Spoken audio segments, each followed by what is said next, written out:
बिसौली नाम का एक छोटा सा सादा सा गांव था। वहीं रहती थी एक मासूम सी लड़की, सुहानी। घर में तंगी तो बहुत थी, मगर मोहब्बत, आदब और संस्कारों की रोशनी कभी कम नहीं हुई। उसके पिता भोला राम खेतों में मजदूरी करते थे और मां कमला देवी दूसरों के घर काम करके परिवार चलाती थीं। बचपन से ही सुहानी बहुत ज़हीन, बहुत समझदार थी।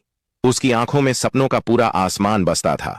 लेकिन घर वालों का यह ख्याल था कि लड़की को ज्यादा पढ़ाकर क्या हासिल होगा। इसी सोच में जब सुहानी सिर्फ 15 साल की थी, उसका रिश्ता एक दूर के रिश्तेदार के बेटे जगदीश से कर दिया गया। शादी तो हो गई, लेकिन उम्र कम होने की वजह से सुहानी मायके में ही रही।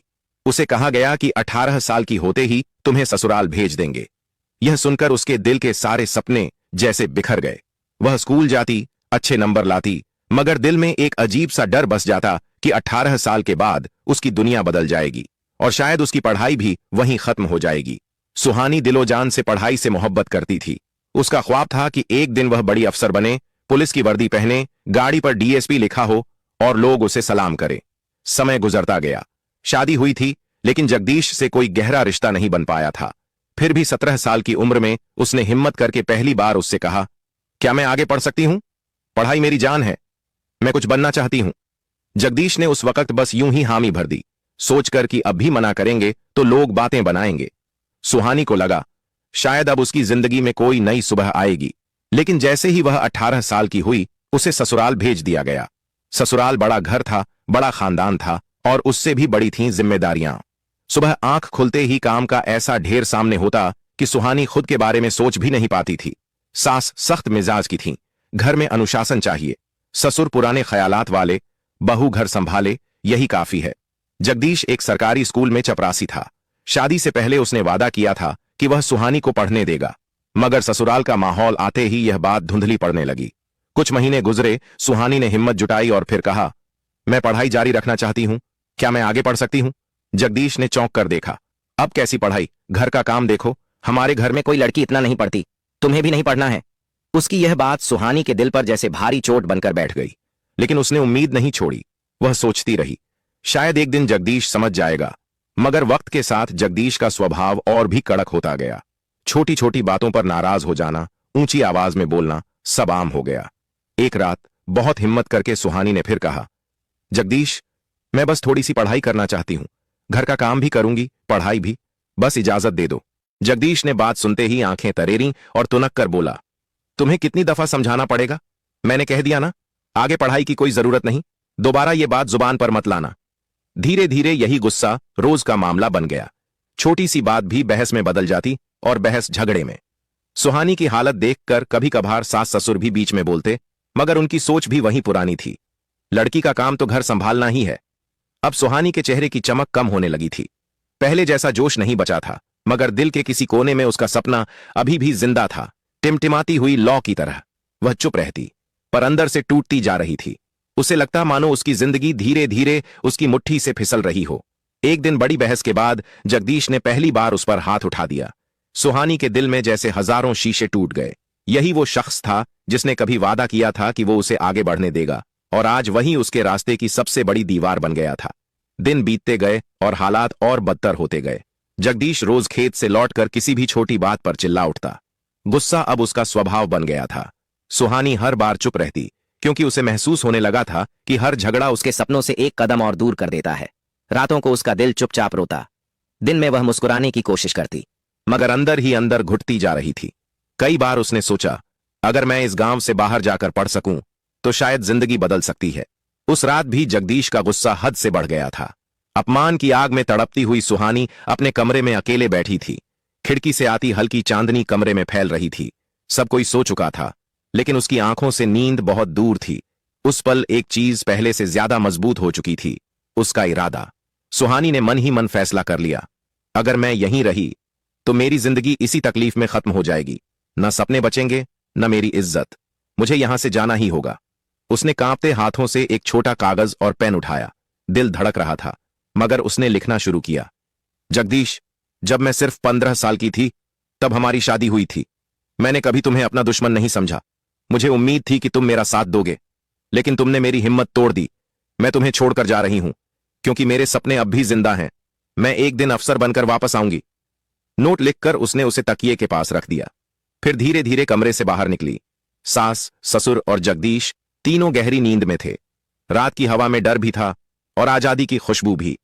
सुहानी ने अपनी कुछ जरूरी चीजें एक छोटे थैले में रखीं और घर के बाहर कदम रख दिया। गांव की गलियां अंधेरे में डूबी थीं। दूर कहीं कुत्तों के भौंकने की आवाज आ रही थी। वह तेज कदमों से चलने लगी। डर था, लेकिन उसके सपने उससे भी बड़े थे। स्टेशन गांव से 5 किलोमीटर दूर था। कोई सवारी नहीं, बस उसके पैर और उसका इरादा। रास्ते में कई बार लगा कि कोई देख न ले, मगर वह रुकी नहीं। उसके दिल में बस एक ही आवाज गूंज रही थी, मुझे अफसर बनना है, मुझे अपनी जिंदगी बदलनी है। करीब 1 घंटे बाद वह स्टेशन पहुंची। पैसे बहुत कम थे, फिर भी उसने दिल्ली का टिकट लिया, क्योंकि उसे पता था बड़े सपनों के लिए बड़ी जगह चाहिए। सुबह होने से पहले ट्रेन आई। धड़कते दिल के साथ वह उसमें चढ़ गई। खिड़की के पास बैठकर उसने बाहर झांका। अंधेरा धीरे धीरे पीछे हट रहा था और सुबह की हल्की सी रोशनी क्षितिज पर उभरने लगी थी। सूरज की पहली किरण जैसे उसके दिल से कह रही हो, तेरी जिंदगी भी अब रोशन होने वाली है। दिल्ली पहुंचने में कई घंटे लग गए। वह इस बड़े शहर में बिल्कुल अकेली थी, मगर हिम्मत उसके कदमों के साथ चल रही थी। पेट में भूख थी, बदन में दर्द था। शहर पहुंचते ही वो रहने की जगह तलाश रही थी। कई मकानों में पूछताछ की, पर किराया इतना ज्यादा था कि उसके पास उम्मीद से ज्यादा कुछ नहीं था। यही उसका नया आसरा था, यही उसकी नई जिंदगी का पहला पन्ना। सुबह 4 घरों में काम, दोपहर में पुरानी किताबों को खोलकर पढ़ाई, शाम को फिर काम और रात को कम नींद, ज्यादा मेहनत। कई बार थकान से शरीर टूटने लगता, लेकिन उसकी आंखों में एक ही सपना चमकता था, अफसर बनना। उसे मालूम था कि यूपीएससी का रास्ता आसान नहीं, मगर आसान रास्ता उसे चाहिए भी नहीं था। धीरे धीरे उसने पढ़ाई पकड़नी शुरू की। कुछ नए दोस्त मिले, कुछ हिम्मत देने वाले लोग मिले। एक दिन उसने कांपते हाथों से यूपीएससी का पहला फॉर्म भरा। दिल्ली की जिंदगी बेहद मुश्किल थी। सुबह 4 बजे उठकर काम शुरू, झाड़ू पोछा, बर्तन, बुजुर्गों की सेवा, सब कुछ वक्त पर। इन कामों से जो 10,000 रुपए आते थे, उसी से खाना और पढ़ाई सब चलता था।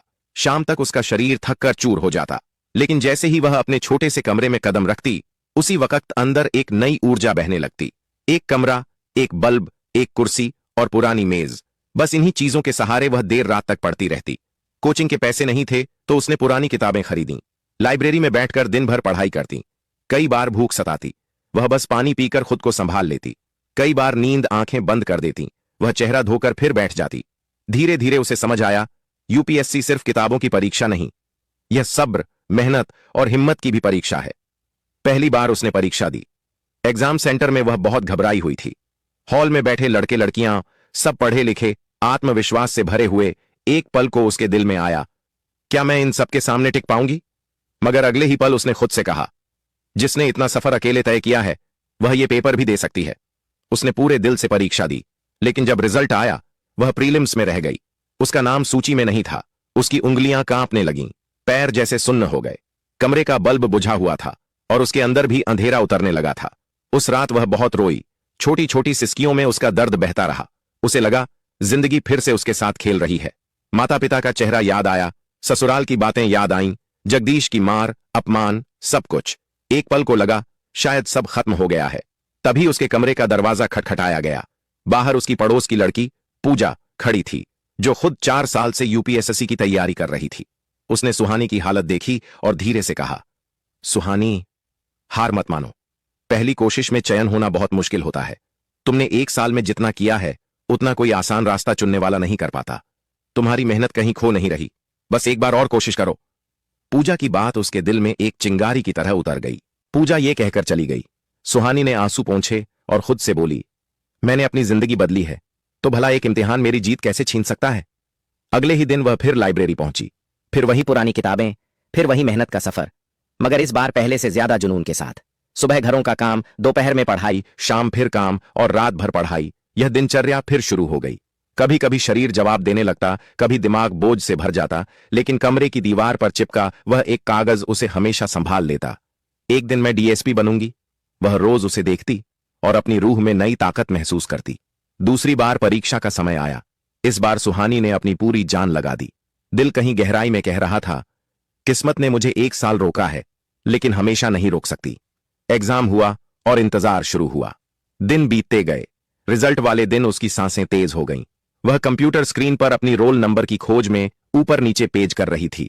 हर बार पेज स्क्रॉल करती, पर नाम नजर नहीं आता। एक पल उसने हल्की सी आंखें बंद कीं और फिर दोबारा देखा। इस बार उसका नाम सूची में था। पहले तो यकीन ही नहीं हुआ। उसने पूजा को बुलाया। देखो, मेरा नाम है क्या? पूजा ने स्क्रीन देखी और खुशी से उछल पड़ी।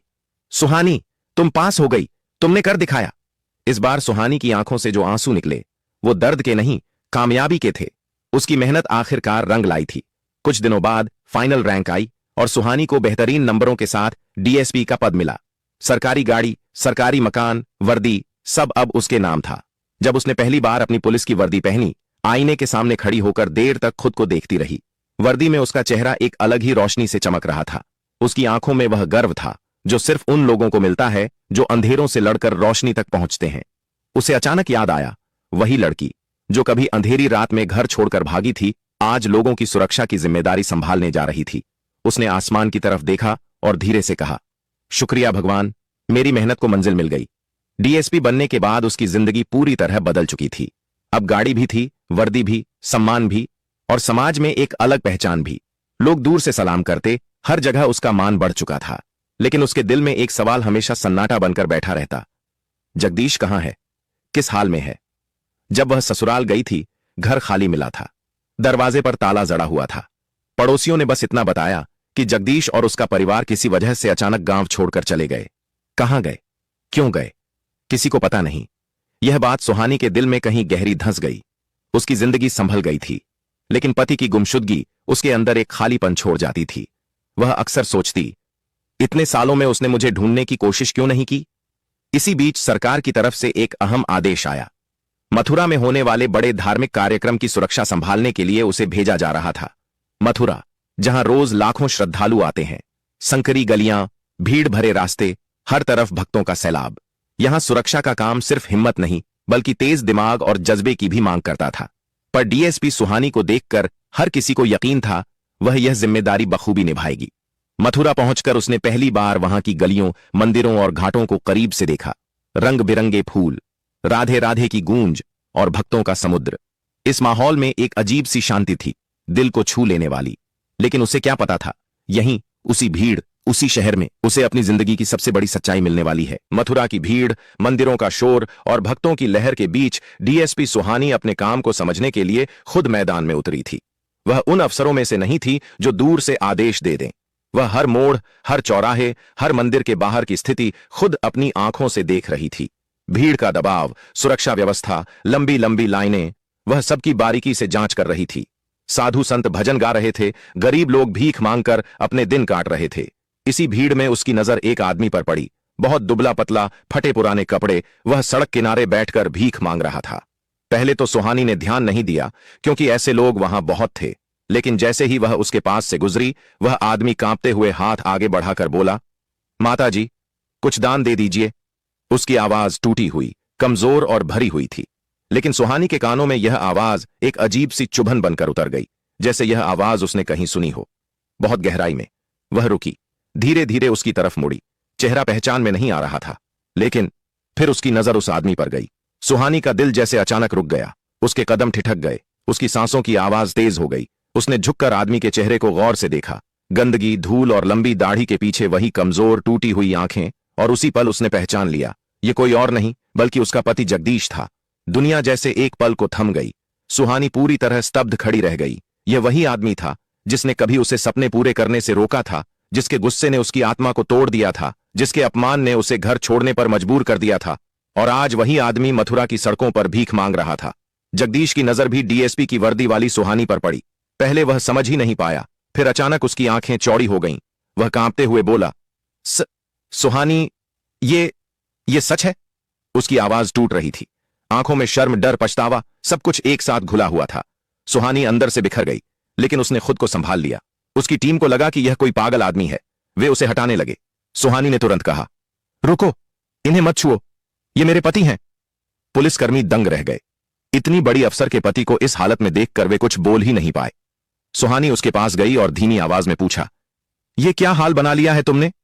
जगदीश की आंखों से आंसू बहने लगे। वह जमीन की तरफ देखते हुए बोला, मेरी गलतियों ने, मेरे गुस्से ने, मेरे अहंकार ने सब कुछ खत्म कर दिया। मैं तुम्हें ढूंढता रहा पर कभी तुम्हें पा नहीं सका।